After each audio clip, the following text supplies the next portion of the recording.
அது மட்டுமல்லாமல் ஈசர் சொல்கிறார், மாயவரே, நீங்கள் பூமிக்கு செல்ல காரணமே ஆடு கிடாய் கோழி பலிகளை எல்லாம் ஒதுக்கி தள்ளிவிட்டு அன்பு வழியான புதியதோர் வழியை உருவாக்குவதற்கு அல்லவா?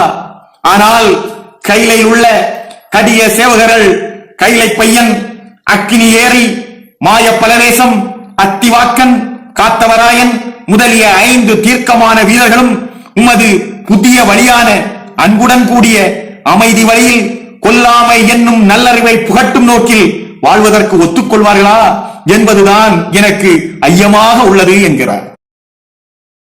ஏனென்றால் இவர்கள் 5 பேரும் தேசத்தில் பல வேஷம் கொண்டு திரிபவர்கள், அதோடு உயிர் பலிகளை தானமாக கொடுப்பவர்களை காத்துக் கொள்பவர்கள், அதே நேரத்தில் தம்மை தொழாதவர்களை அதட்டியே கொள்பவர்கள், கண்ணிமைக்கும் நேரத்தில் 7 லோகத்தையும் சுற்றி வருபவர்கள், செந்தளல் அக்கினியில் குளிப்பவர்கள் இவர்களிடம் ஈன இரக்கம் என்பதே கிடையாது.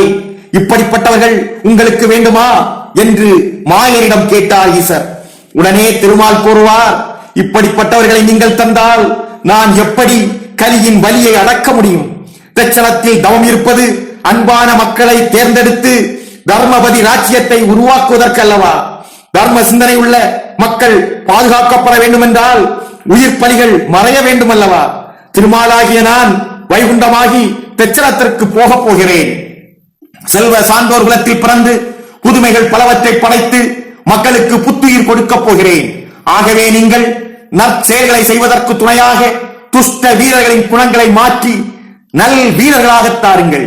வீரர்களின் பிறவியை தங்க பிறவியாக்கி அவர்களது பெயரையும் மாற்றி அவர்களுக்கு புது வரங்களும் கொடுத்து என்னோடு எனக்கு துணையாக அனுப்பினால் நான் கலியை முடிப்பேன், இல்லையெனில் நான் தட்சணம் செல்வதில்லை என்றார் மாயன்.